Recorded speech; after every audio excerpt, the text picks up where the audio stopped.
Thank you for joining us for our panel on parental leave policies, the pitfalls and the progress. So you're in the Female Leaders Bar hosted by Blis. I'm Jess, Tagg, UK Director of Sales.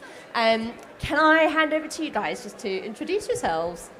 Yeah, definitely. My name's Amy Fox. I'm Chief Product Officer at Blis, working together with Jess, and I've had the pleasure of having 2 babies at Blis. Must be. Hi, sorry, it's always weird speaking in the mic for the first time of the day. I'm Charlotte Stevens. I'm Director of Development at Pregnant Then Screwed, which I hope some people have heard of. We're a UK charity working to end maternity and pregnancy discrimination. Thank you. And I'm Leigh Herbert. I am a Director at Republica Media. We're an independent media planning and buying agency based in Manchester and Edinburgh, and dad of 3.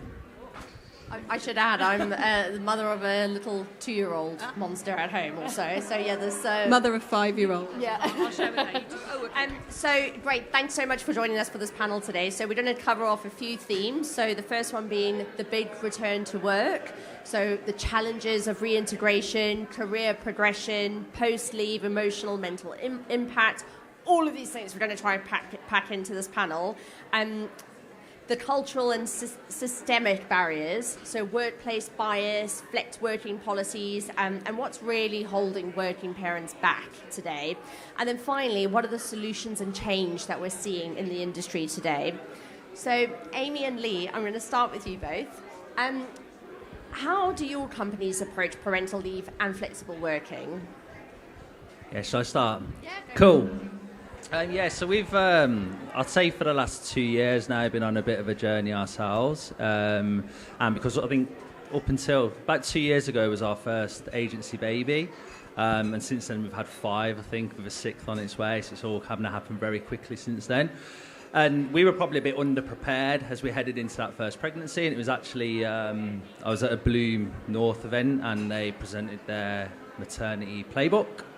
And I just remember sitting in it going, this is mad, like, I just not even thought about this stuff, it's so simple, but I just not even comprehended it, and it was a real eye-opener, I guess, and that was basically the foundation, taking that back to the agency, and like, right, we've actually got a ready-made guide here that we can work to and make sure we do this right for Megan, who was our kind of first pregnancy in the office, and we kind of worked through it and created our own version, basically. Anyone that's read the playbook, it starts with the pre, the during, and then the return.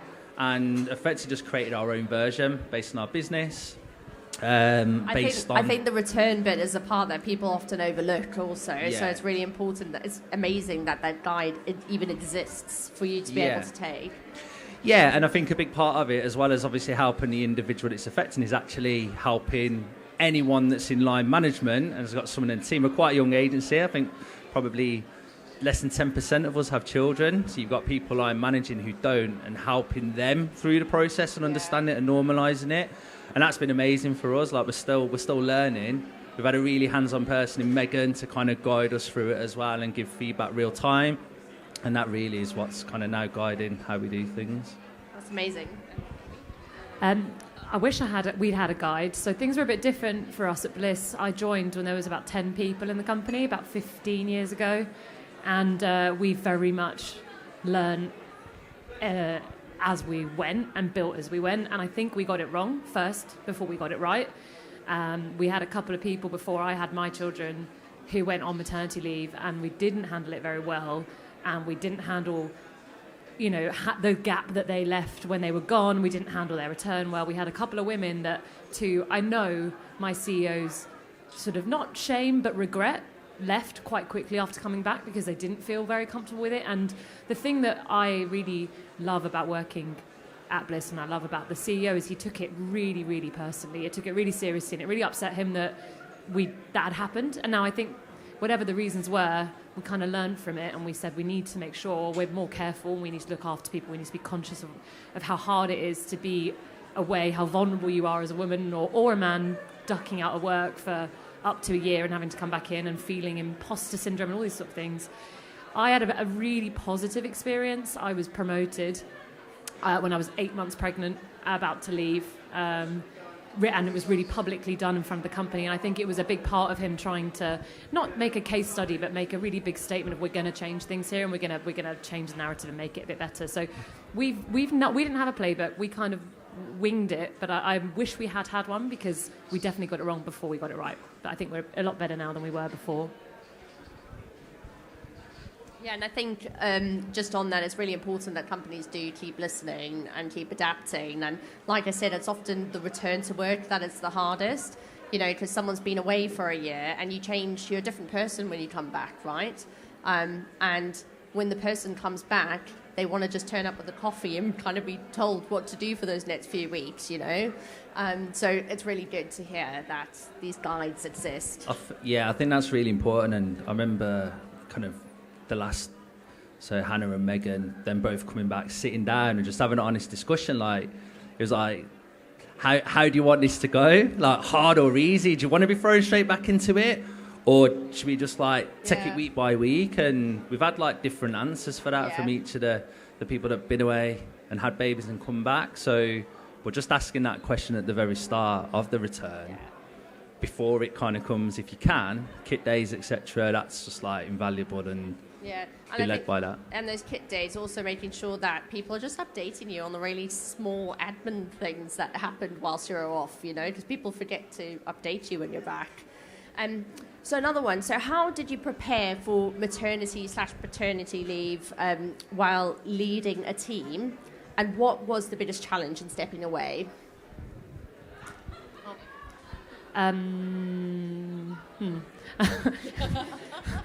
Did I prepare? Unprepared. Mostly went into it with blind panic the first time. Absolutely no idea. I thought I only took 6 months off with my first. Was planning to take 4 months, which is shorter. And I thought everyone would just hold their breath and wait for me, not do anything while I was gone.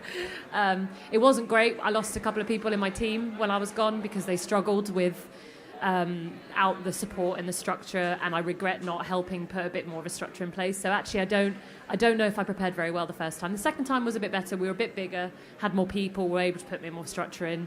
Now, if I were ever to have a third, oh my God, I don't know how you... But I now know that I would need to put much more of a sort of senior leadership structure inside the team to give them more independence and effectively succession plan. It's something that when you're a very small business, you can't always afford to do. And when you're a bigger business, you can.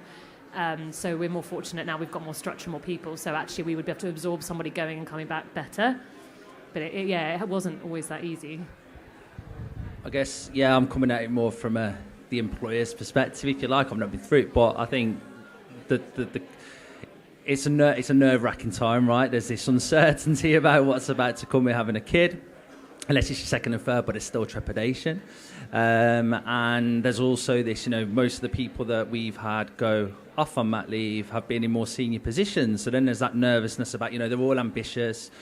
They're all adding huge amounts of value to the business. So all of a sudden, we're going to go and get mat cover and someone's going to come in and basically be you for your team that you love. So...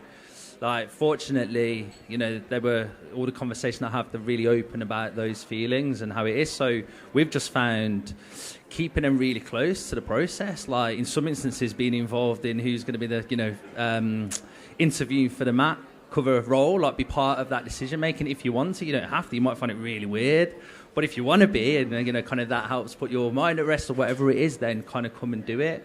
And also just kind of getting it out in the open with the team, again, prepping them for what's coming, just normalising it in conversation, what's going to happen now as the appointments ramp up in the run-up to, what's going to happen when they go off, to the team, and keeping them involved, again, everyone kind of inclusive in conversations, and this, we're going to get through this, it's going to be fine, it's just going to be different for a little while, rather than it just being a bit People of a secret. Babies. Can we talk about it? Can we not? Yeah, it's exactly. Life.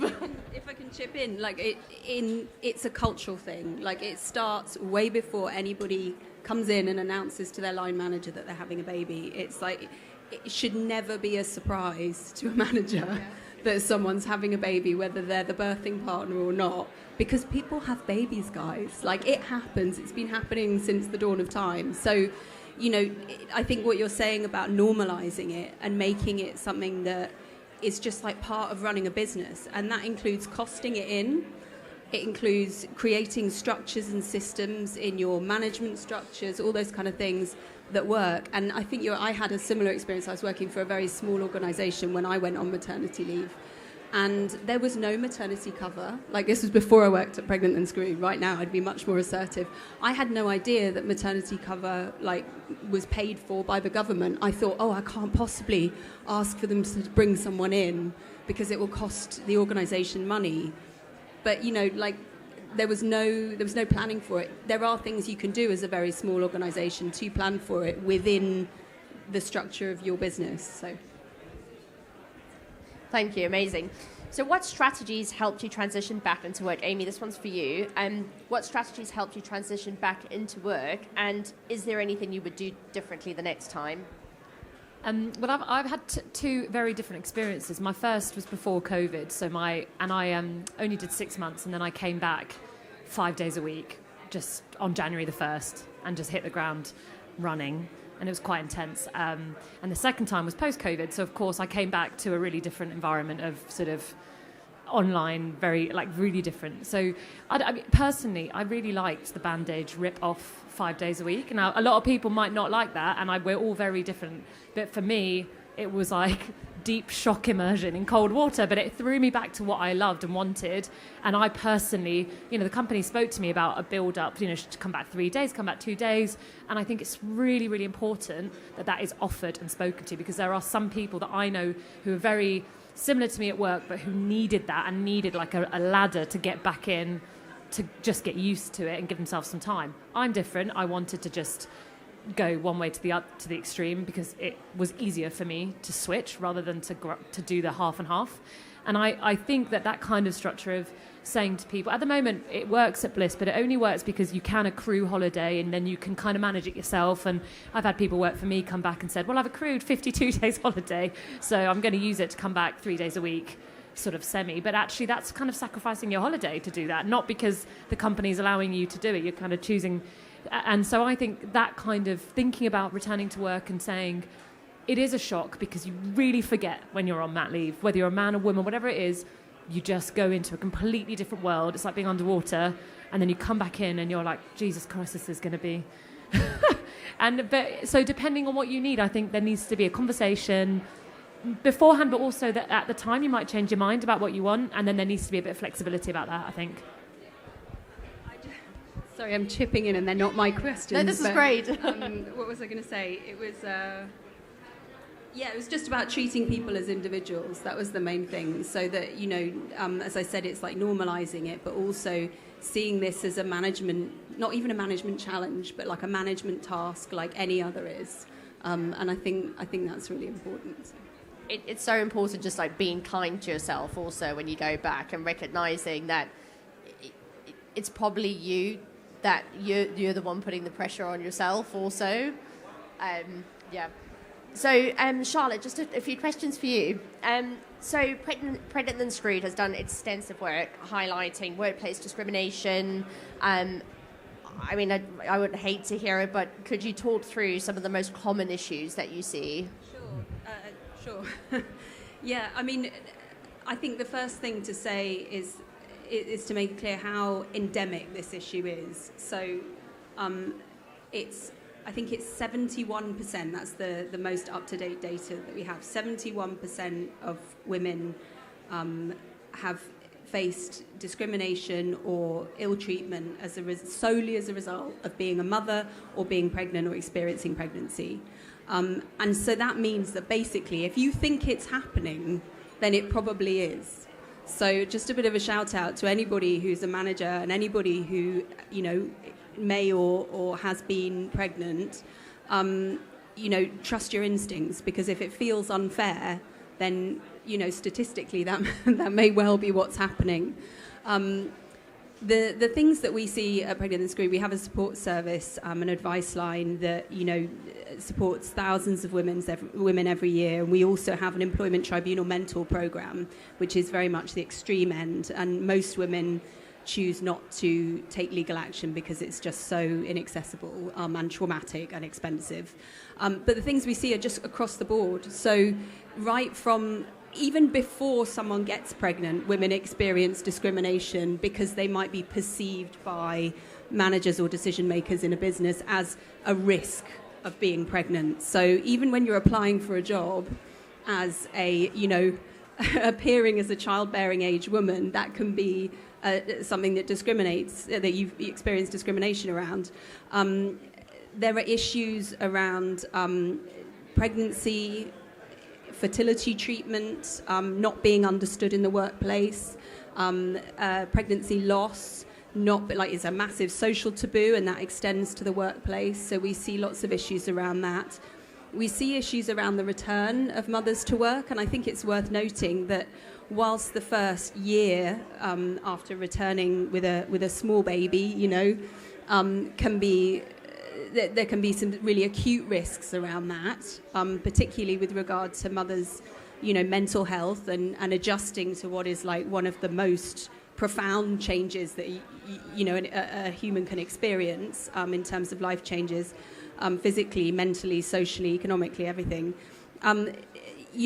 You can still be discriminated against as a mother with older children.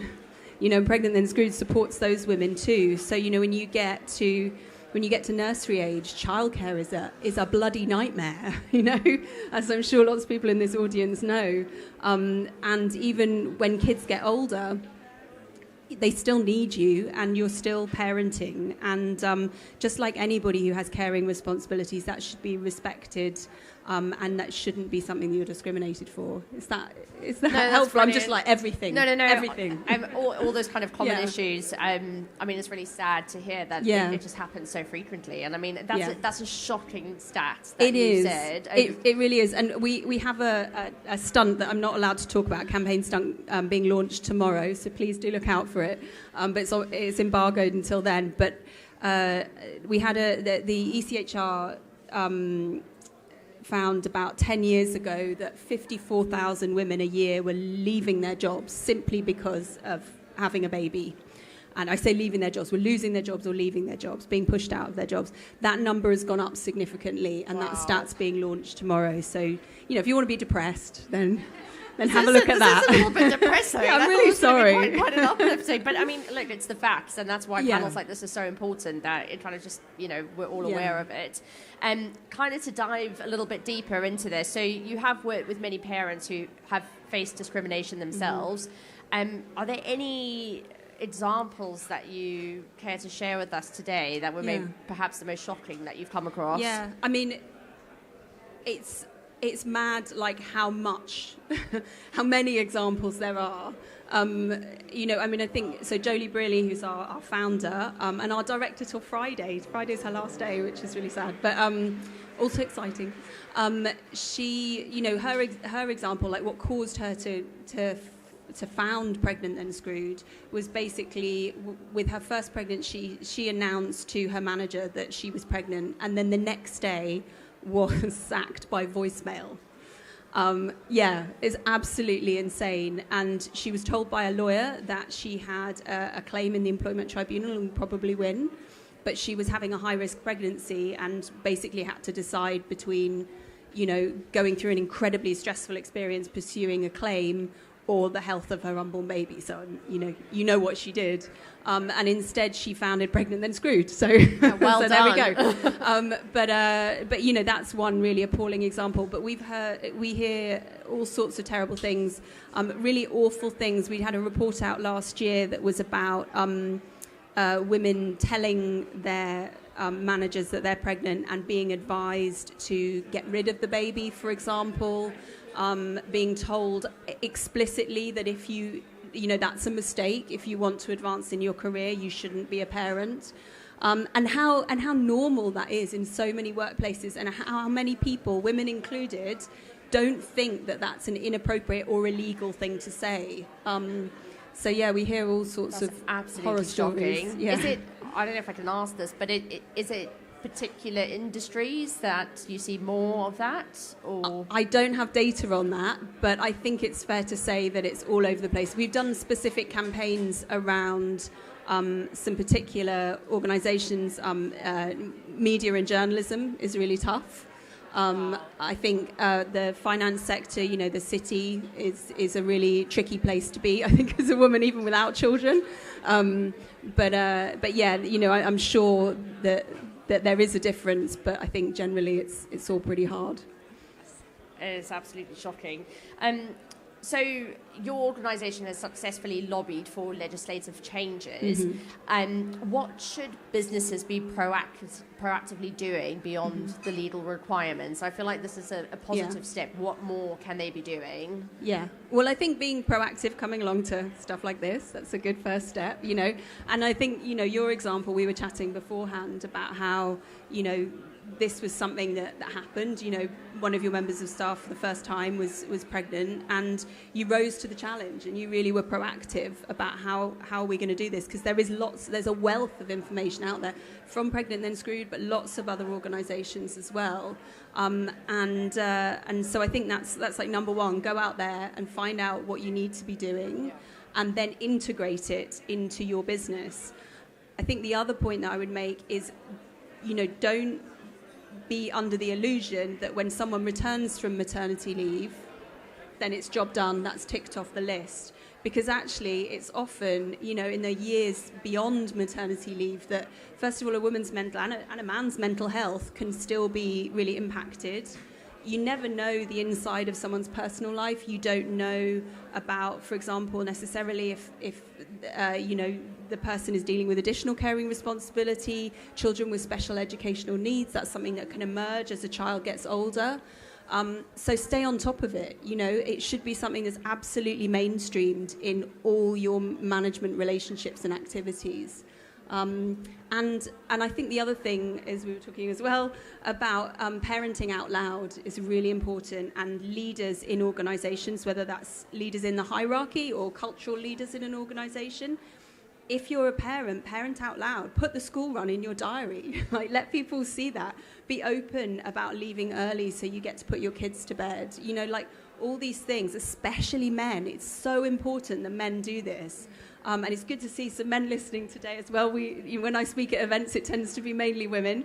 But it's wonderful when men come along to these things as well, because actually you have more power in the workplace than women do. That is just a fact. It's not okay, but it is a fact. And if your people, if you're saying parenting is important, parenting is part of what we do here, and it's something that we value, then that makes it 100 times easier for women to then step up to that. Because women are usually pretty defensive. I don't know if you've had this experience when you get back from maternity leave and you're like, okay, I'm a mum now, but I can't let anything drop and I can't change yes anything. To everything, and then always making excuses. Absolutely. I ended up stopping breastfeeding because I stayed late 3 nights to work. Not when I was working at Pregnant Then Screwed. And it was because I didn't feel like I could say, no, I've got to get home to do the night, to do the evening feed. And that was a decision that was taken away from me, that I can never get back. And it wasn't anybody was forcing me to, but there was no culture that allowed me to feel able to do that. And I think, that's the kind of thing that we need to end, basically. I really love that takeaway, parenting out loud. So I'm definitely going to be parenting out loud from next week onwards. Just be a complete shambles, holding a cup of coffee. Watch out, anyone from Blis. Thank you so much for that. Leigh, this is one for you. Many parents struggle with career progression post-maternity leave. How can businesses ensure that working parents don't get left behind? I think, so again, just some examples of what we do. I think you use the example of being promoted when you were 8 months pregnant.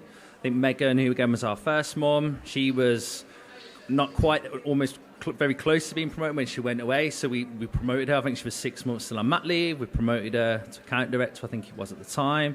It's like if she was here, she'd have made it. It's like it should kind of make absolutely no difference. So there's kind of there's that, and then I think on the return, and then what we've found is sitting down with the individual and sort of having a chat about what's changed. Obviously, things we've already spoken about, but kind of resetting objectives. It's like based on what your kind of expectation is now. Do you want it hard? Do you want it kind of fast, or do you want it to kind of slower, whatever it is? But what are your aspirations now? Because as you say, like things can change rapidly in that. however long it is, like you come back with a different mindset and attitude. So I think uncovering that and unpicking that and having that then feed into setting some really clear objectives and just like reassuring that you are not at any disadvantage because of where you've been, what might happen in the future, like, and get you back on the same track as everyone else in terms of appraisal processes, timelines, etc. But very much, I think this is really important, as I say, like led by them, because if their desires change, you can't just assume that they're going to come back in the role that they were doing. Well, actually, let's go back to the old objectives. I've maybe ironically, but I don't think it. I am super passionate about paternity leave, male paternity leave at work, and I think the reason it stems from a selfish reason, but this wealth of women that drop out, or the primary caregiver predominantly being women dropping out of work for a period, and then having to factor this concept of how do we handle that. I mean, people, when I got promoted at 8 months pregnant, people like my mother-in-law, my dad were like, blimey, that's good of them, isn't it? That's really good of them to promote you when you're 8 months pregnant. And I'm like, I bloody earned it. And if I wasn't pregnant, none of you would say that. And then I felt it. I went on mat leave and thought, Christ, they're paying me more money for a promotion and I'm not even there working. And I felt, really anxious about it. But, good on them for standing up for something that I believe was the right thing to do. And I feel so when I came back, my husband works for a Swedish company, which means we're really, really fortunate, and he gets a year fully paid, pretty much, pat leave, which is insane. And they actually apologised to him. I overheard the call where they went, I'm really sorry, we're actually only able to pay you 100% of your salary for 6 months, and then it will be 90% for the remaining 6. We're really sorry. And I was like, bloody hell. So we were really fortunate for our second, because he was working there, and he was able to take a load of time off. And I noticed, because we're working at home and I'm listening to his calls, which obviously I should be working, but they're always doing celebrations or goodbyes or welcome backs for more often men than women going on pat leave. And what it's done is it's really normalised across their business at many levels of seniority. So in their business, they also have more men at senior level than they do. I sit on the board at Blis, which is great, but I sit on the board with Kelly, and all of our colleagues are men. There's 6, 7 men on the board and us. So, we're still outnumbered at that level. And so for men at that level to be dropping out of work for 3, 4, 5 months, coming back, starting to normalise that feeling of coming and going means, as a woman, when you have to do it, it's less intimidating, it's less frightening, because it's happening around you, and you don't think at the moment there's this feeling of women drop out, come back in, and then we're on the back foot. And I'm really lucky, listening to your stories. I've had a phenomenally lucky, successful career. I've had 2 babies, and if anything, it's projected my career, and I've managed to grow into the role that I'm in today, and I've been able to not have to choose one or the other. But I know a lot of women don't experience that. Yeah. And, I just wanted to pick up, if that's all right, on the paternity leave thing. We have, or parental leave, we have one of the least generous regimes in Europe. So, when you said Sweden, I was like, yeah. Most European countries, you get 6 weeks as a father. You get significantly more pay. Our pay at the moment is it's about 180 quid a week, which for a lot of families, for a lot of salaries, it doesn't really touch the sides. And it's also about the mental health impact for the mother, the father, and the child. So we did a whole load of work on this in 2023 with Women in Data and the Centre for Progressive Research. Can't remember. Yeah, but they're amazing. So progressive policy, that's it. And they found that I think it was something like 70% of men did not feel ready to go back after 2 weeks, because it can be a really traumatic experience for men as well, and it's a huge life change. It has a big impact on a woman's ability to return to work, on her mental health, and also the outcomes that we see in children into the future in terms of their educational attainment, mental and physical health. I think it feeds into like you said, the normalisation of the culture. So my husband and I now have a very balanced relationship. We both work 5 days a week, and we have 2 small children at school, and I'm constantly getting phone calls from them. Every time the phone goes, I just mute it, because I know they'll call him a minute later.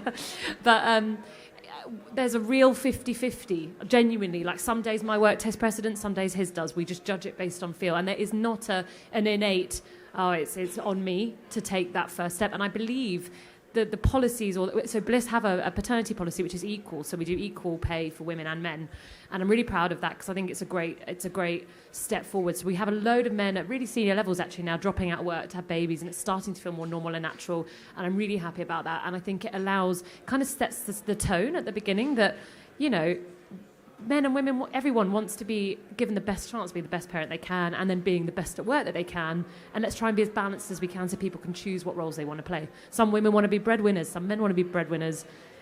Let it happen how it should naturally happen, you know.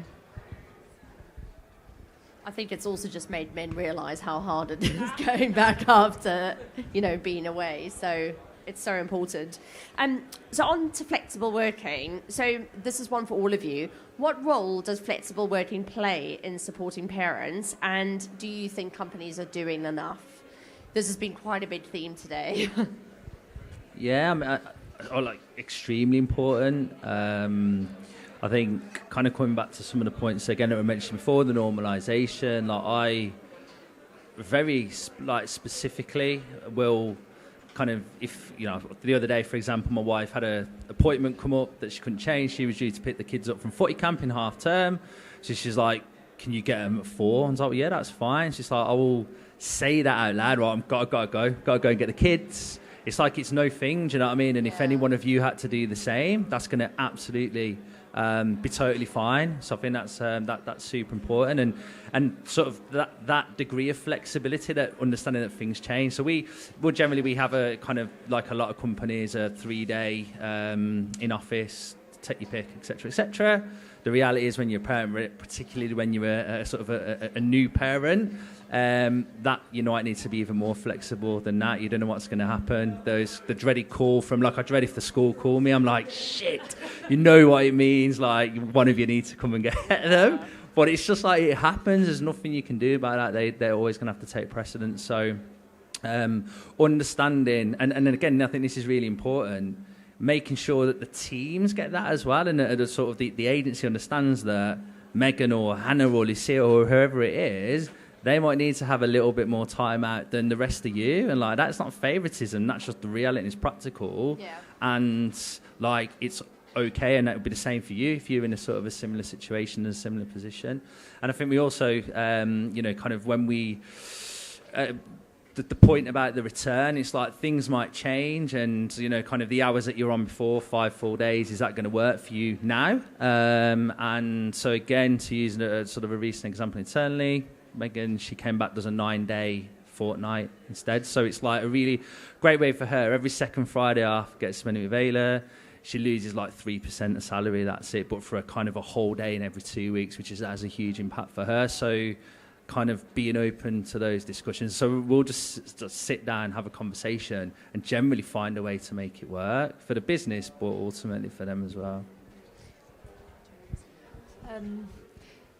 Yeah, I mean, I couldn't agree more with the talking out loud stuff. My team is quite young, and there's quite a lot of small babies in it, and so we spend quite a lot of time, like if a baby's ill at home from nursery, joins all our calls, you know, just really normalising it and being like, it is, what can you do?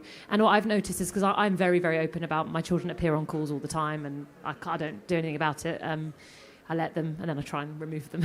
But you know, my team are then really honest with me about it, and then we've got I trust them. They're mature. They're adults, especially ones who've just had kids, are normally very mature because they've just gone through a huge life growing up lesson, and they know what the boundaries are. And what I've noticed is, of their own volition, if they have to duck out of work for half a day, they'll make it up on their own. And you've got to have that trusting relationship. And if you give your employees that space, they give you it back, I think, especially if they're good ones. I mean, I think it goes both ends of the spectrum. I've got people that work for me that care for parents that are really unwell or poorly or have mental health challenges, and there's almost this in life, we're all going to go through moments where we have to care for others, whether it's our parents, our children, our family. You don't know what it is, and as employers, we've got to be human beings and just understand that people aren't doing it.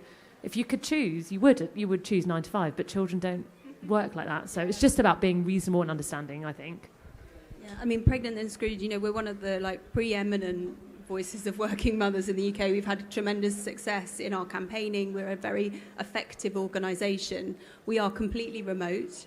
I don't know what the percentage is. Like most people who work at Pregnant and Screwed are parents, our mothers specifically, and we have completely flexible working. And I think it's a grown-up approach, because it's like you treat people like grown-ups, they will behave like grown-ups. You treat people like children and try and like micromanage the time that they're spending at work, then they'll just kick back, because that's human nature, and you won't build like positive culture of trust and respect that helps all aspects of a business. I also just wanted to flag that, flexible working is something that's been in the news recently, because a lot of big companies, big corporates have been changing their policies since COVID. My view, I'm not an expert, but my view is that this is really discriminatory, because since COVID, since the rise of flexible working culture in this country, it has become essential to particularly mothers, but to parents generally.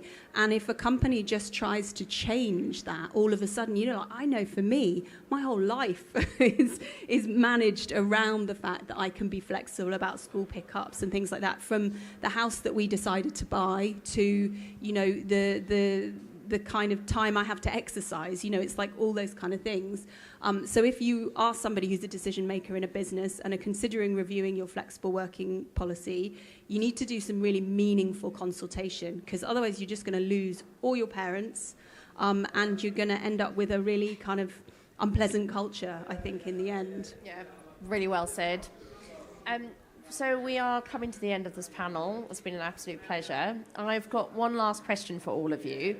What advice would you give to parents who are about to go on leave, or those currently navigating the transition back? Shall I start? I'm going to start with something a bit negative, but it's like arm yourself. Find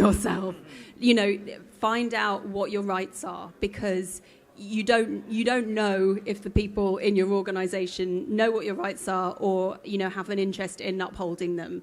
But if you know, then pre-warned is pre-armed. I'm a solicitor by training, so one thing that was always drilled into me is, if you want peace, prepare for war.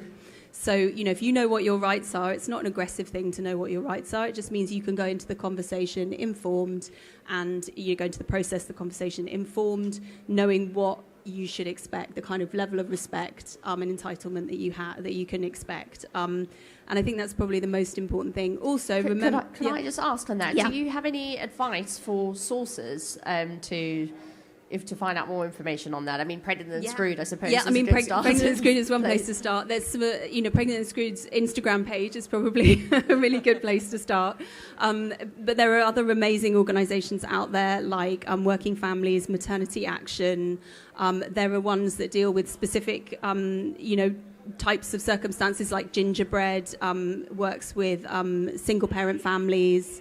There's too many to mention, but yeah, just have a Google and get out there, and there is a wealth of information that can be found. This is advice for people, about to go on, or on a personal level, like prepare, like it's not all rainbows and unicorns, like it's really hard, like, and literally, like nothing prepares you for it. So that's on a kind of a practical, personal level, I guess. I think, again, clearly this isn't going to apply to everyone, unfortunately. I think it's like, as we always say, though, at our place, it's like, don't think about work. Like, this should not be something that you even have to consider now. Just like, go off, break free, it's all good. Enjoy what is about to come, because it's hard to the point, but... hate the idea or the thought that the concerns about work, what's going to happen, and inevitably that is probably still going to be there. It's kind of human nature to a degree, but making sure that we're doing everything I can to eradicate and make sure that isn't something that we're actively having a kind of a part in, if that makes sense. So that'd be it. It's like, go and enjoy the moment and the experience. Like, work will be there when you get back. Yeah, I mean, I couldn't agree more. I'm the queen of overthinking it, and spent pretty much the last 2 or 3 months before giving birth to both my children having a full panic attack that I'd made a mistake at that point, can't do it, and that also, of course, arrogantly, work was going to completely stall without me, and it was going to be a disaster for both me and the business. Then, ashamedly, you come back and you're like, you guys managed without me. I'm nowhere near as pivotal as I thought I was. But I didn't care once I'd had the baby, and before the overthinking is insane because you've got nothing to do and you're waiting. And so try to suppress the overthinking. Easier said than done, because I certainly didn't manage it, and there was lots of tears in that last month, which I regret. And batch cooking, that's very important. Fill your freezer. And then I think the last thing is just, look forward to it. Like, I'm on the back end. I've had 2 babies. I'd love to have a third one day. The idea of it being my last... I actually want a third now, just have a break from work. That's why I've gone. Work's so busy. But, I spent a lot of time thinking, what's the shortest mat leave I can take to have the shortest impact on my career? Because I'm really, really ambitious, and I really wanted to progress my career. And I was really worried that having a baby was going to be a sacrifice for my career. Really convinced myself of that, which is why I was freaking out about going off. And it wasn't. It categorically wasn't. I'm in an environment where I'm lucky. None of the things you've said have happened. I was able to be really honest with our CEO. We had, they supported us. Both Jess and I have come back, and we've been looked after. And my career has excelled throughout. And I'm really happy that I've been able to prove myself wrong. And I believe anybody that wants both, you can absolutely have both. You just need to make sure you're honest with work. You've got a supportive family environment, partner, and all that, and you can have it. So never compromise. That's what I'd leave you with. And if you think you are being discriminated against, then you probably are. There's a statistical basis to that. And get advice. You can get advice from Maternity Action, Pregnant Then Screwed, lots of places. But challenge it. Like, definitely challenge it, because there's no reason why you shouldn't have a similarly positive experience. One piece of advice from me before we sign off. A friend who's about to go on mat leave said she was going to do this. And I thought, actually, that's really smart. She's gone on mat leave slightly early, and she was just going to take a day to sit down and just basically redo her CV and just kind of reflect on the last couple of years that she'd come back to work. She's about to have her second. And I thought, actually, that's quite a smart thing to do. Just sit down and, whilst it's kind of fresh, just pen down all those achievements, everything you're really proud of from that last year. Because I tell you now, when you go back to work and you're juggling work and childcare and all of that, you're not going to be thinking about yourself. So take the time to do that. I actually have on my LinkedIn page, I copied it from a woman in the US who works in CSR for Uber. So I can't claim the idea, but I included parenting as a job. I have included parenting as a job on my LinkedIn page, I list all the skills, that I have developed. And it's kind of tongue in cheek, but I want people to know that I'm a parent, because actually I see that as being something that is a reason they should employ me and they should promote me, not something that I should have to hide. And I really encourage, let's start a movement, guys. Everybody put it on your LinkedIn. Parenting out loud. Parenting out loud, even online. I think we'll wrap up the panel with that then. So thank you so much. Thank you so much. Okay.